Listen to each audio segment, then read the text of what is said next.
Csillagok látója fölnézett az égre, és így szólt.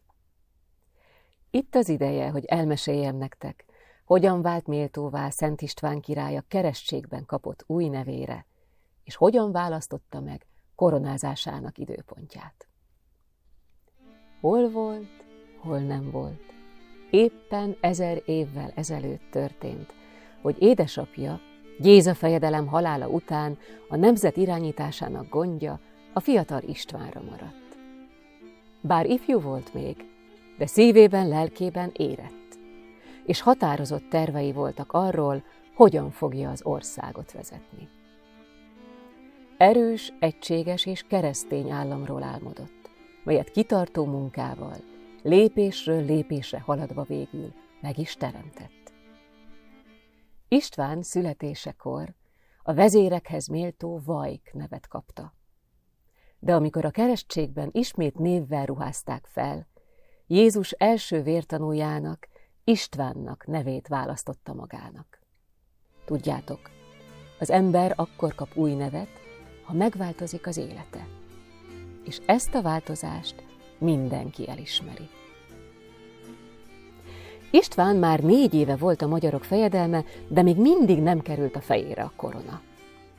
Nagy dolog ugyanis, ha valaki elsőként lesz király egy nép történelmében. Nem lehet azt elsietni. Még a csillagjósok véleményét is kikérte, s nem hiába. Királyságot kezdetének legjobb ideje az égi király földi születésnapja lenne, mondta egy ősztudó Istvánnak. Ha így döntesz, minden évben egyszerre ünnepelheted megváltód születésnapját királyságot születésével. És utódaid is így fognak emlékezni rád, míg világ a világ. És így is lett. Jézus 1000. születésnapján, karácsony ünnepén koronázták meg Istvánt a magyarok első királyának, ezzel pedig összefonta népe sorsát az ember fiának sorsával.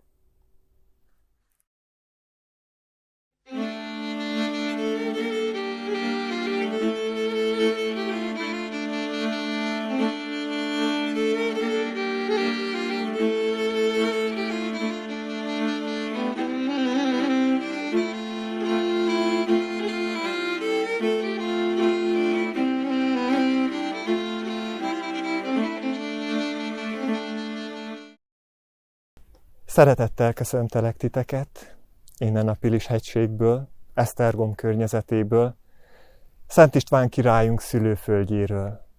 Ezen a tájegységen született több mint 1000 évvel ezelőtt Szent István királyunk, és ez a tér, ez a táj meghatározta az ő életét, az ő jellemét, szellemiségét. István király története nem pusztán világi történelem. Amit ő itt a földön létrehozott, az az egekben is megszületett, ezért mondhatjuk, hogy a magyarság történelme üdvtörténelmi jelentőségű egyben. Tudatosan választotta meg koronázásának időpontját, és tudatosan kapcsolta össze a szakrális királyság születésnapját Jézus Krisztus születése napjával. Az időpont megválasztása világtörténelmi jelentőségű. Kevés olyan állam van a Földön, melynek ismerjük pontos születése napját. De nem csak, hogy ismerjük, hanem be is tudjuk azonosítani a szándékot, a tervet, melyet őt kiemeli a földi síkú történelemből. A magyar történelem ugyanis István királynak köszönhetően már nem világi történelem, hanem üdvtörténelemmé nemesedik. A téli napforduló a fény születésének az ünnepe. A világ világossága jött közénk ebben a szent időben, és ettől a pillanattól kezdve emelkedik fölfele. Megszületik a fény, és egyre tágabb, egyre éltetőbb hatást fejt ki életünkbe. István királynak is ez volt a szándéka. Szülessen meg bennünk a fény, kövessük Jézus Urunkat, és a szívünkben, lelkünkben egyre fényesebbé, egyre ragyogóbbá váljunk. A téli napforduló szent idején csodálatos égi jelenség van fönt az égen. A betlehemi jászol képe elevenedik meg, csillagok által jelölve. A rák csillagképe ugyanis ekkor az ég tetején ragyog, és ebben a csillagképben láthatjuk a jászol csillaghalmazt, illetve az északi és a déli szamár csillagot.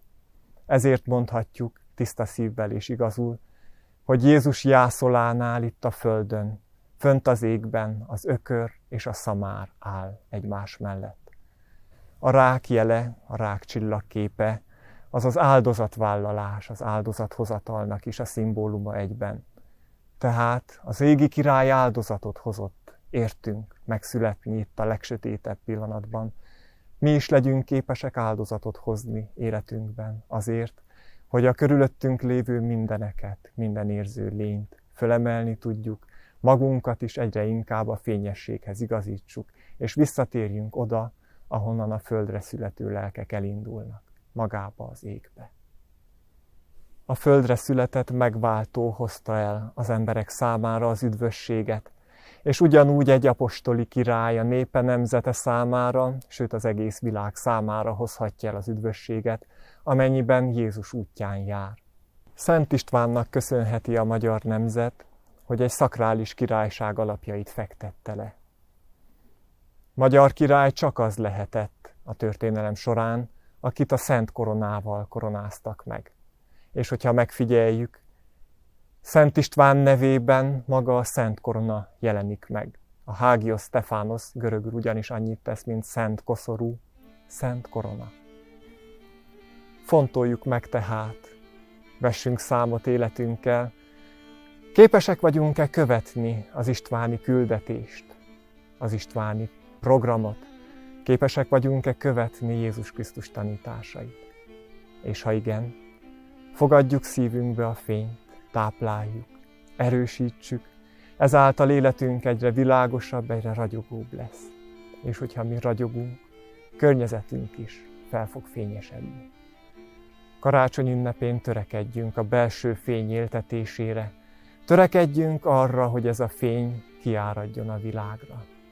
És ne feledjük, bátran emlékezzünk, hogy karácsonykor, Jézus Krisztus születése napjakor ünnepeljük a Magyar Királyság születése napját is. Tiszta szívből kívánok mindenkinek áldott karácsonyi ünnepet, és kívánom, hogy a szíve mélyén mindenkinek szülessen meg a fény, és egyre ragyogóbbá, egyre fényesebbé váljon mindannyiunk élete. A Jóisten áldjon bennünket! Én vagyok az út, az igazság és az élet, mondta Jézus, és én vagyok a világ világossága.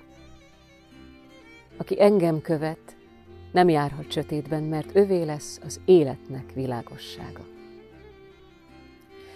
Ettől a perctől kezdve a magyarság csak akkor jár a jó úton, ha Jézust követi, és az ő útján jár. A magyarok szeretett királyának országa végül olyan termékeny és szép lett, hogy aki csak látta, Isten virágos kertjéhez hasonlította. Csodálták is az idegenek István birodalmát, melyet ő végig határozott kézzel irányított. Azonban a legfelsőbb kertészhez méltóan nem csak az elvadult földeket, hanem az emberek szívét is igyekezett termékennyé tenni. Jó példával járt a nemzet előtt. Maga mutatta meg mindenkinek, miként kell a lélekben burjánzó gyomokat eltávolítani. Erényekre és tisztaságra buzdított. Nem véletlen hát, hogy hamarosan már a szentek között tisztelték.